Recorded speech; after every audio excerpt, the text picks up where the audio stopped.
Six century AD, जब दुनिया अपने तारीख दौर से गुजर रही थी, इसको यूरोपियन हिस्टोरियंस आज भी डार्क एजेस कहते हैं। उस वक्त की दुनिया के सेंटर स्टेज पर उस वक्त की दो बड़ी सुपर पावर्स ईरान और रोमन एम्पायर एन एक दूसरे के सामने बैठी थी। ये दोनों ताकतें अक्सर एक दूसरे के मुकाबले के लिए मैदान जंग में उतरती। कभी एक का पल्ला भारी रहता तो कभी दूसरा कामयाब हो जाता।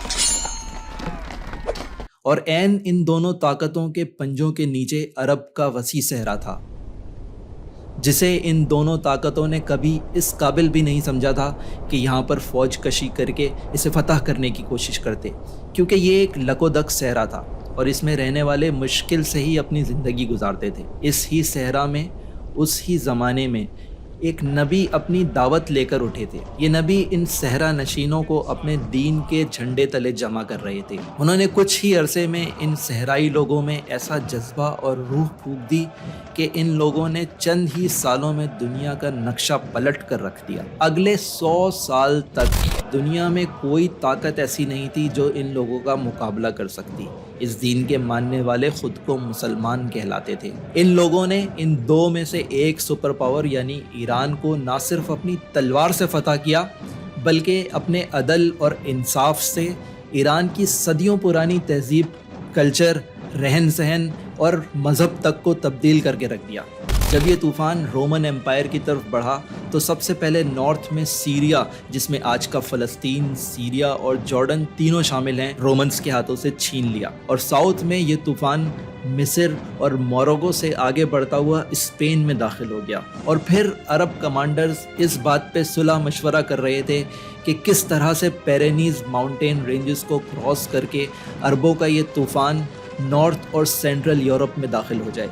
सवाल अब ये था कि नॉर्थ और सेंट्रल यूरोप भी बाकी लोगों की तरह अरब के इस तूफ़ान के आगे मिट्टी के ढेर की तरह गिर जाएगा, या कोई नई ताकत उभरेगी जो कि अरबों का रास्ता रोकेगी। नबी अकरम सल्लल्लाहु अलैहि वसल्लम के विसाल के 100 साल बाद 732 एडी में मुसलमानों के कमांडर अब्दुर्रहमान पेरिस से सिर्फ चंद किलोमीटर के फासले पर फ्रैंक आर्मी जनरल चार्ल्स मॉर्टेल से मुकाबले के लिए मैदान में उतरे। ये फ्रैंक्स कौन हैं, इनका जिक्र अभी थोड़ी देर में आ रहे हैं। फ्रांस के मकाम पर मुसलमान अपनी बेस से बहुत दूर निकल चुके थे। इस जंग में मुसलमानों को शिकस्त का सामना करना पड़ा और कहा जाता है कि फ्रांस में होने वाली ये शिकस्त मुसलमानों की उस सैलाब के सामने बंद बांध गई जो पिछली एक सदी से किसी के रोकने से रुकता नहीं था। सिर्फ ये जंग ही मुसलमानों के सैलाब को रोकने का बायस नहीं बनी थी, बल्कि मुसलमानों के सेंटर यानी बगदाद में सिविल वॉर के नतीजे में उमैयद डायनेस्टी का खात्मा कर दिया गया और उसकी जगह अब्बासिद डायनेस्टी हुक्मरान बन गई। अब्बासी हुक्मरान जंग के जरिए टेरिटोरियल एक्सपेंशंस पर बिलीव नहीं करते थे। ये लोग आर्ट्स और साइंसेस में ज़्यादा दिलचस्पी रखा करते थे। अब्बासी हुक्मरानों के ज़माने में बगदाद दुनिया की यूनिवर्सिटी बन गया, दुनिया की आर्ट्स और साइंसेस का सेंटर बन गया। लेकिन इनके ज़माने में मुसलमानों की और इस्लाम की टेरिटोरियल एक्सपेंशन का सिलसिला रोक दिया गया। दोस्तों, इससे पहले मैं हिस्ट्री ऑफ यूरोप के ऊपर 3 वीडियोस पर मुश्तमिल एक सीरीज़ बना चुका हूँ, जिसमें हमने देखा था कि किस तरह से यूरोप के एक छोटे से हिस्से रोम से उठने वाली ताकत रोम की यूरोप की सबसे बड़ी ताकत यानी रोमन एम्पायर में तब्दील हो गई। और फिर हमने देखा कि किस तरह से ये रोमन एम्पायर आज के इस्तांबुल यानी उस वक्त के कॉन्स्टेंटिनोपल की तरफ शिफ्ट हो गई। रोमन एम्पायर के कॉन्स्टेंटिनोपल मूव कर जाने के बाद यूरोप के इस हिस्से में यानी जहां स्पेन, फ्रांस और इटली वगैरह था, यहाँ पर रोमन एम्पायर की ताकत तकरीबन ख़त्म हो चुकी थी और इनकी जगह रोम में लोम्बार्ड्स हुकूमत कर रहे थे। और इनके साथ साथ पोप भी, कैथोलिक चर्च भी यूरोप के मजहबी तबके को कंट्रोल किया करता था। लेकिन मसला ये था कि पोप और लोम्बार्ड्स की बनती नहीं थी, निपटी नहीं थी, और इसी वजह से पोप ने किसी ऐसे क्रिश्चियन बादशाह को तलाश करना शुरू किया जो कि लोम्बार्ड्स के ख़िलाफ़ पोप की मदद कर सके। और इस मकसद के लिए पोप की नज़रें पड़ी उस वक्त के फ्रांस में उभरने वाली एक ताकत फ्रैंक्स के ऊपर। वही फ्रैंक्स जिन्होंने मुसलमानों के कमांडर अब्दुर्रहमान को जंग में शिकस्त दी थी। ये फ्रैंक्स जर्मन नस्ल से ताल्लुक़ रखते थे। इनका बादशाह शार्लेमेन यूरोप की तारीख का बहुत अजीम बादशाह शुमार किया जाता है। बहरहाल पोप ने शार्लेमेन से लोम्बार्ड्स के ख़िलाफ़ मदद की दरख्वास्त की और शार्लेमेन ने पोप की दरख्वास्त पर इटली यानी लोम्बार्ड्स के ऊपर हमला कर दिया और उनको शिकस्त दी। इस खिदमत के सिले में पोप ने शार्लेमेन को शहनशाही का ताज पहनाया और यूं पोप और शार्लेमेन के इत्तेहाद से वजूद में आई दी होली रोमन एम्पायर, जिसको जर्मन रोमन एम्पायर भी कहा जाता है। शार्लेमेन ने ईसाइयत के फ़रोग़ के लिए बहुत काम किया। उसने पूरे यूरोप में जगह जगह क्रिश्चियन मिशनरीज़ भेजकर ईसाइयत की तबलीग की। उस ज़माने के जर्मनी में एक बुत परस्त कौम आबाद थी जिनको सेक्सन्स कहते थे। शार्लेमेन ने इनको शिकस्त दी और इन्हें भी क्रिश्चियन बना दिया। शार्लेमेन ही ने उस ज़माने के स्पेन के साउथ में बार्सिलोना पर हमला करके बार्सिलोना को मुसलमानों से छीन लिया और क्रिश्चियनिटी का स्पेन के साउथ में ये जो मरकज़ बना ये बहुत अहम साबित हुआ, क्योंकि इसी को एक्सपेंड करते करते कुछ सेंचुरीज बाद क्रिश्चियंस ने पूरे स्पेन पर कंट्रोल कर लिया और मुसलमानों को स्पेन से मार कर बाहर निकाल दिया। शार्लेमेन की मौत के बाद उसकी अपनी सल्तनत तो कमज़ोर पड़ गई।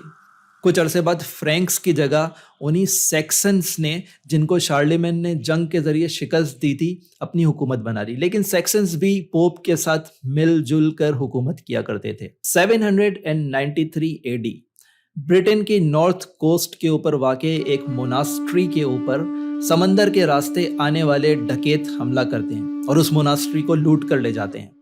ये समंदरी डकैत स्कैंडिनेविया से आए थे। स्कैंडिनेविया से मुराद स्वीडन, नॉर्वे और डेनमार्क का रीजन कहलाता है। इन समंदरी डकैतों को वाइकिंग कहा जाता है। वाइकिंग्स बहुत माहिर नेविगेटर्स और शिप बिल्डर्स थे, जिनको हम अपनी ज़बान में कश्तीबान और मल्लाह कहते हैं।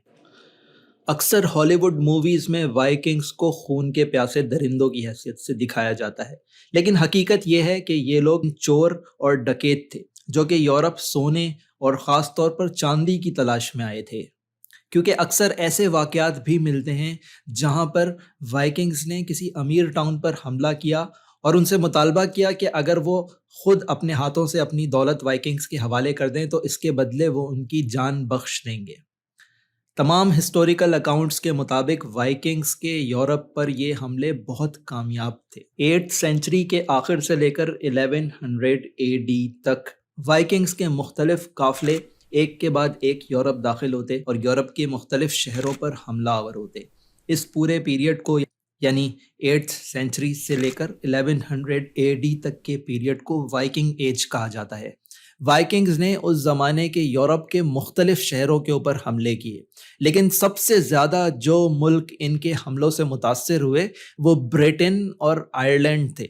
इनकी आमद के तकरीबन 100 साल बाद 911 AD में शार्लेमेन की ही डायनेस्टी के एक बादशाह ने वाइकिंग्स को फ्रांस में ज़मीन का एक टुकड़ा दे दिया, इस शर्त पर कि वाइकिंग्स फ्रांस पर अपने हमले करने बंद कर देंगे और इस टुकड़े के ऊपर अपनी हुकूमत बनाएंगे।